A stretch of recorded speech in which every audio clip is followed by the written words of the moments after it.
Estás escuchando Vinimos, el podcast sobre vinos, espumantes y bebidas de Marisol de la Fuente.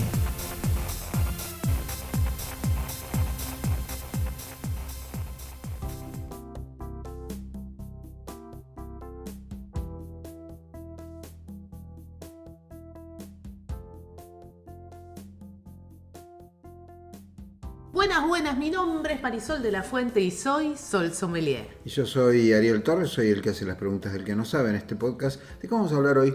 Vamos a hablar de dónde viene la complejidad de un vino. Está muy bien, porque nadie sabe de dónde viene la complejidad de un vino y uno se lo pregunta. Se queda la noche meditando. Sí, desvelado en la cama mirando el techo y diciendo, ¿de dónde viene? Es como ese aviso, bueno, no lo voy a mencionar porque por ahí se lo toman como algo personal. Ahora todo el mundo se toma las cosas como algo personal. Son complicadas las personas como los vinos.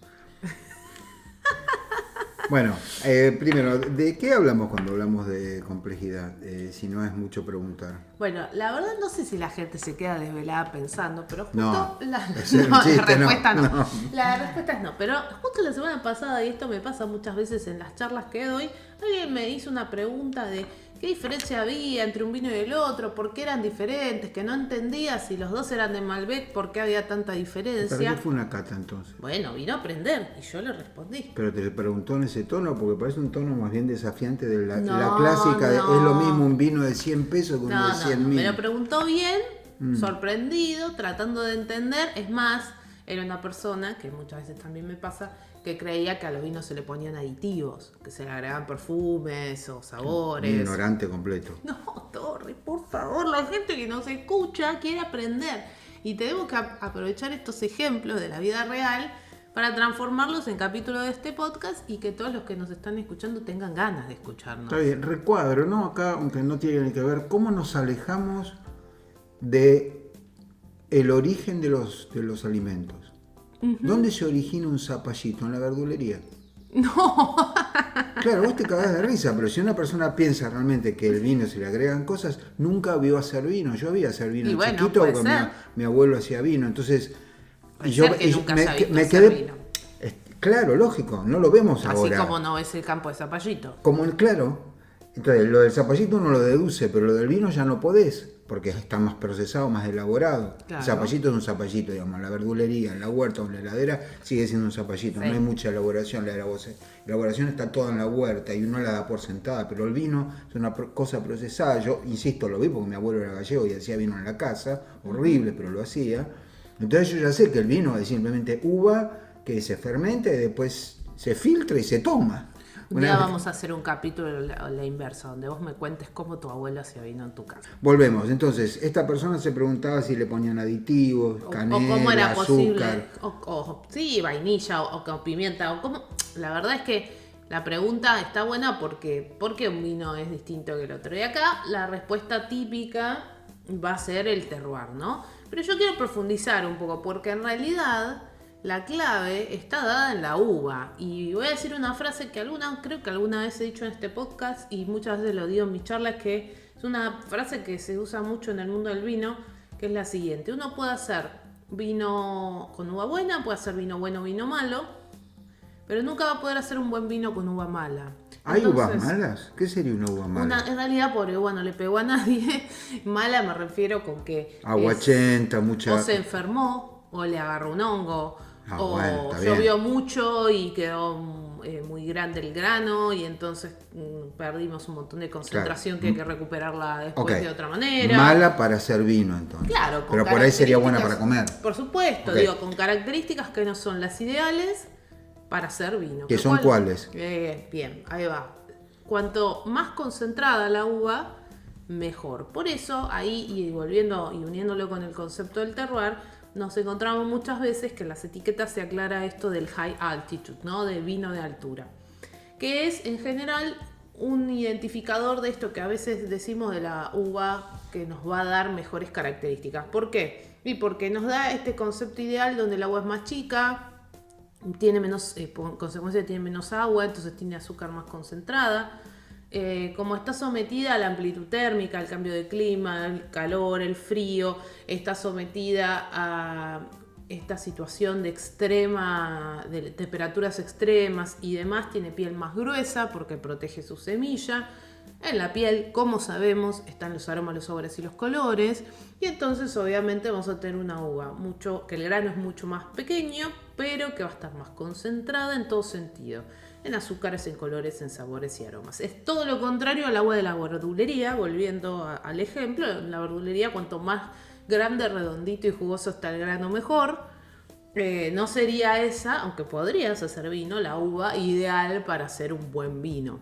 Correcto, igual vas a necesitar una cantidad muy grande de uvas más chiquitas para hacer la misma cantidad de líquido que harías con uvas más grandes, menos cantidad. Por supuesto. El total va a ser el mismo, solo que cada una de las uvas es más chiquita, y esto vos llamás más concentrado, más chiquita, cáscara más gruesa, más azúcares, etc. Exactamente. Entonces, cuando pensamos en esto de dónde viene la complejidad del vino, la primera cosa que tenemos que pensar es de la uva. Estás evadiendo mi pregunta original. ¿Qué era?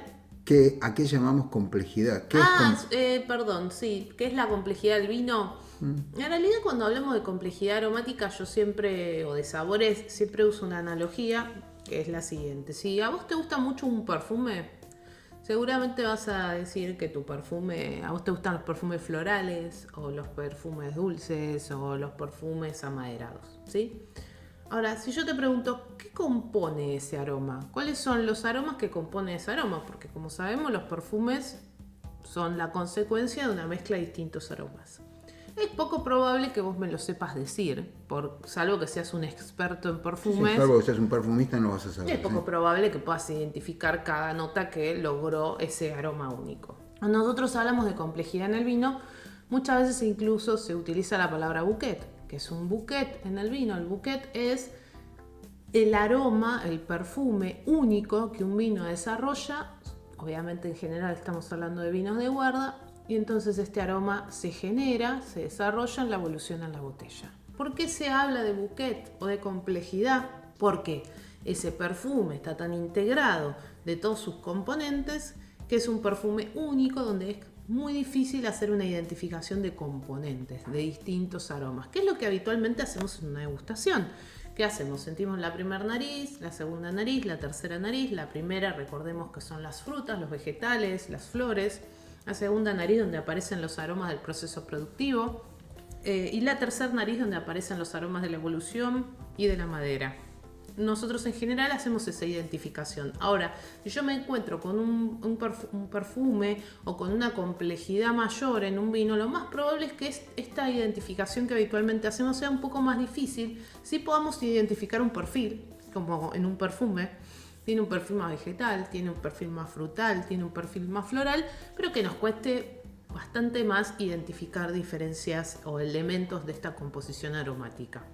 Dicho esto, a veces se habla de complejidad cuando podemos sentir muchas cosas también. ¿Cuál es el ejemplo típico de un vino donde en general, no siempre, pero en general encontramos muchos aromas? ¿Cuál se te ocurre?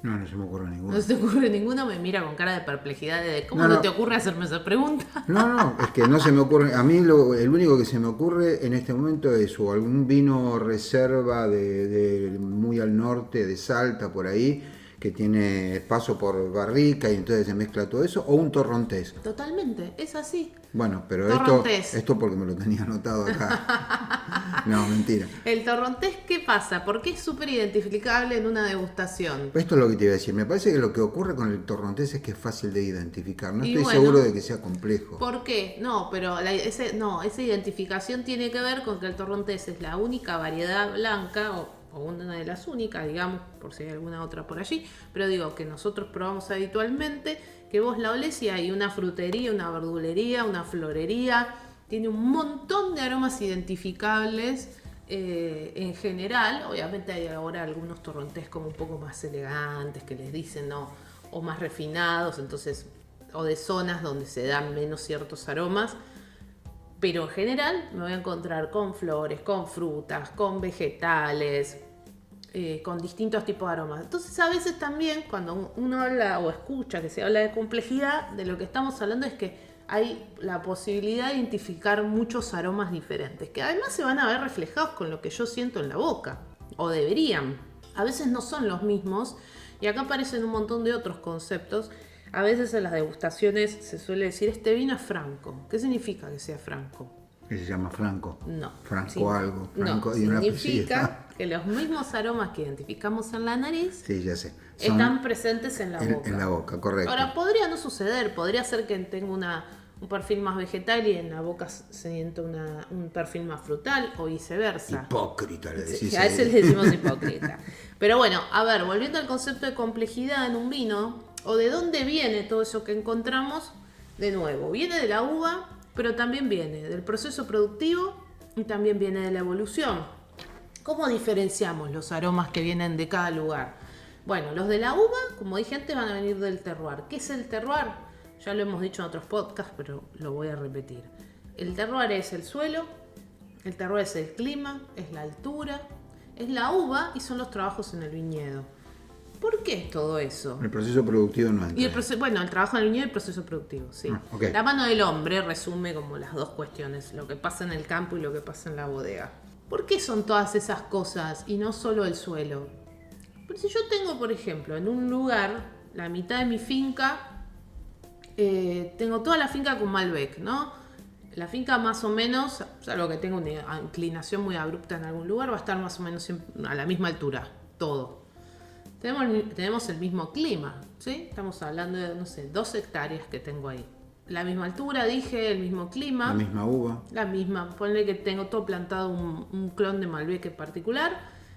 Pero la mitad la uso para la alta gama y la otra mitad es la del vino de volumen. No es así en la realidad en la bodega, ¿no? Pero estoy dando como un ejemplo simplificado.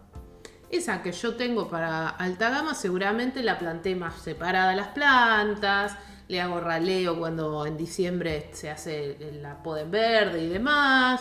Busco que tenga menos carga, pero más concentración.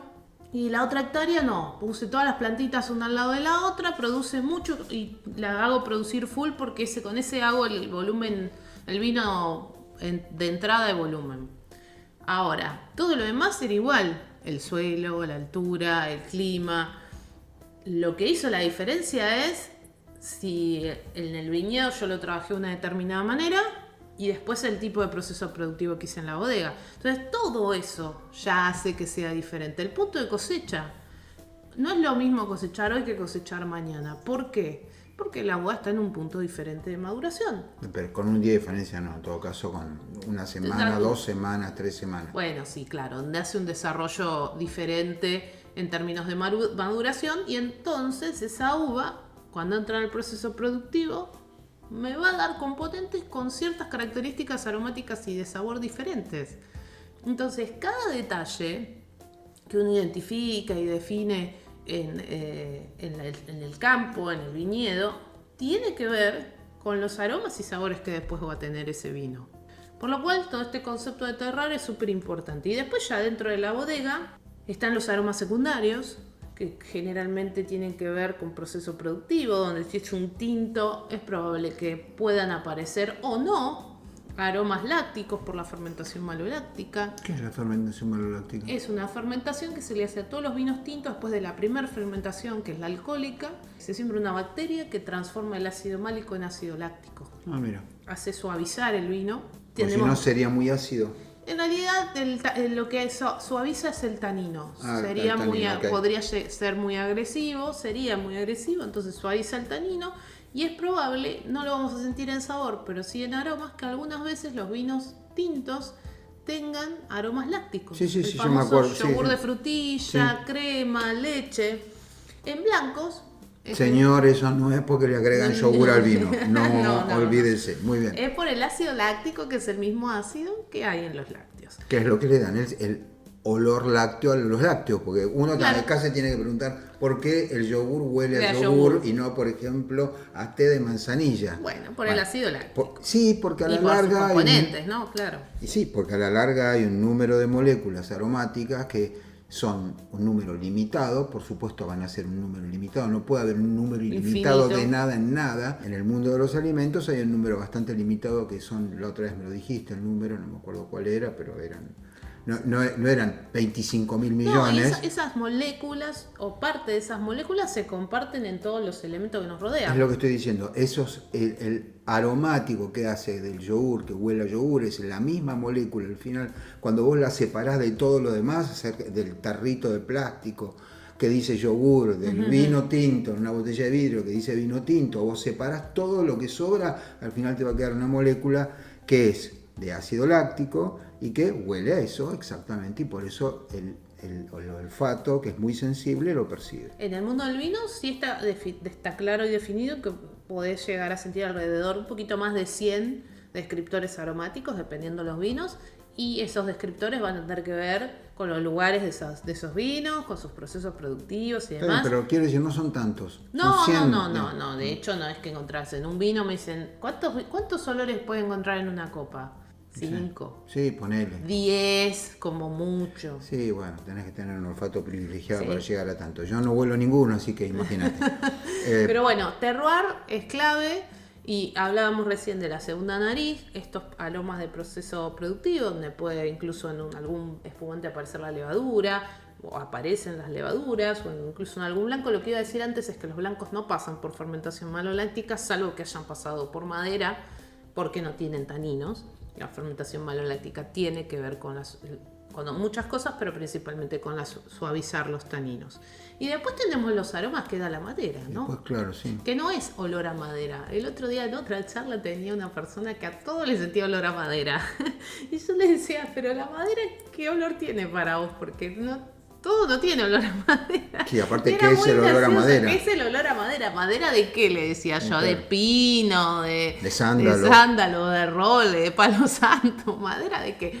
Pero bueno, nada, a algún punto, digamos, era como el chiste de como no huelo a nada, todo huele a madera. Igual hay un olor a madera. Sí, que a veces está también los vinos. Que es el olor a mueblería, vamos a ponerlo claro, así. El olor a carpintería, el olor a, ¿cómo se llama? Aserradero. Claro. Hay un olor a madera. Lo que ocurre es que, digamos, es uno de los muchos descriptores de la madera y usualmente no es el que está en el vino. No, en el vino. En el vino tenés café, tenés cuero, tenés chocolate, bueno, vos lo sabés mejor que yo. Sí, y que va a depender también de la madera que se utiliza. Si uso madera americana, de Quercus alba, voy a tener cacao, tabaco, notas más dulces. Si uso madera europea o francesa, como se le dice, voy a tener notas más especiadas, pimienta, clavo de olor. Si uso húngara, me va a aparecer roble húngaro, es bastante más fuerte y va a aparecer alguna nota más vegetal. Y justo estos días estaba escribiendo un contenido de este mes. Voy a publicar de un vino que se hace acá en la Argentina con chips de lenga, que es un árbol que es nativo de la Patagonia. Que es familia de los del roble. Correcto. Buscando encontré que era familiar de los robles estos que se utilizan habitualmente. Como la haya, por ejemplo. Exactamente. Y que como se cae solo, no hay que talarlo para utilizarlo, sino ¿Cómo que se cae solo? Claro, como en general está en zonas donde hay altura, montañas o sierras y demás, o precordillera, digamos, porque eso está mayormente en la Patagonia, y tiene raíces muy profundas y demás. Esto me lo explicaron en ese momento en la degustación, pero también lo estuve investigando. Los árboles es muy habitual que se caigan ramas o que el árbol se parte y se vaya cayendo. Entonces me contaba en ese momento que la enóloga me lo contaba, se utilizan esos que se caen. Pero bueno, digo, más allá de esto, la madera que sea que uses va a transferir ciertos aromas por las características de esa propia madera. Pero además de eso, hay 5 niveles de tostado si usas una barrica. Entonces, el nivel de tostado también te va a transferir aromas, desde pochoclo, manteca, tostados, ahumados, humos, cueros y un montón de cosas más que van a venir también del tostado. Entonces, cuando vos pensás en ¿de dónde viene todo esto que yo estoy sintiendo, estas sensaciones que estoy teniendo en la boca? Y bueno, de una uva en ciertas condiciones, altura, lugar, clima, proceso productivo, proceso en el viñedo, del mismo proceso, de cada una de si es tinto la fermentación en sí misma, la levadura que elijo para hacer la fermentación cuando uso levadura seleccionada, hay más de 300 variedades, a aportar su propio aroma y sus propias características. La fermentación maloláctica que decía antes, si estamos hablando de tintos, Obviamente después si eso en su totalidad o parcialmente va a una barrica. ¿Barrica de qué madera? ¿De cuántos usos? ¿Con qué nivel de tostado? ¿Hecha con el roble de qué bosque? Porque llega a ese nivel. De vuelta, haciendo una anécdota, el otro día que fui a ver los nuevos toneles de una bodega, que hacía 80 años que en la Argentina no se construían toneles que se armaban en Italia, se desarmaban, venían en un barco y se volvían a armar acá. Tenían 4 tipos distintos de toneles. Uno se llamaba Equilibrium, el otro se llamaba Dolce, el otro se llamaba creo que especiado, spicy, y había uno más que era como el Equilibrium. Y yo cuando pregunto por qué me dicen, porque cada uno está hecho con duelas de árboles de distintos bosques, de distintas edades. Todo eso tiene sentido, sí. También te cambia lo que le va a aportar al vino. Muy bien, entonces, en total, cuando estamos hablando de complejidad, estamos hablando de complejidad, permitime que haga esta analogía yo con la música, donde es distinto si vos tenés 4 instrumentos que si tenés 70 instrumentos, es distinto si vos haces armonías complejas que armonías muy sencillas. Por ejemplo, un unísono sería la más sencilla de todas, y todo eso es, por un lado, muy difícil de desarmar hacia atrás. Hacer la ingeniería inversa a esto es muy difícil. El código fuente lo tiene solamente el enólogo, y en cierta medida hay ciertos factores que son azarosos. Y sí, el clima. Porque el tipo que escribe el código puede saber lo que escribe, pero el clima es azaroso. Entonces ese verano llovió un poco menos, un poco más, y va a cambiar un poco el vino. Esto es lo que hace al final que vos vayas a una cata y te enteres de que en realidad no se le agregó nada, y todo lo que tiene es provisto por la uva, por el terroir, por el proceso productivo, por la acción humana. Con un agregado, y con esto cerramos, ¿no? De esto que vos decías recién, cada año es distinto, el clima es distinto. El enólogo sabe un poco la lógica de lo que quiere hacer y cómo lo quiere hacer, con un desafío. Tiene que lograr consistencia año tras año, a pesar de que algunas de esas condiciones cambien. ¿Por qué? Porque si a vos te gusta su vino, te gustan esas características que tiene ese vino. Entonces al año siguiente no podés poner con la misma etiqueta algo completamente diferente. Entonces tiene que hacer la magia que hacen con la materia prima, con el clima, con las condiciones de ese año, y en el proceso productivo tratar de llegar a un vino que en esa línea específica mantenga cierta consistencia con los años anteriores, a pesar de que el año haya sido completamente diferente en términos climatológicos. ¿Por qué? Porque también, como a vos te gustan esas condiciones y te gusta esa complejidad y te gusta ese estilo, vas a querer encontrar lo mismo al año siguiente. Esto se llama Vinimos. Nos vemos en el próximo capítulo. Chao.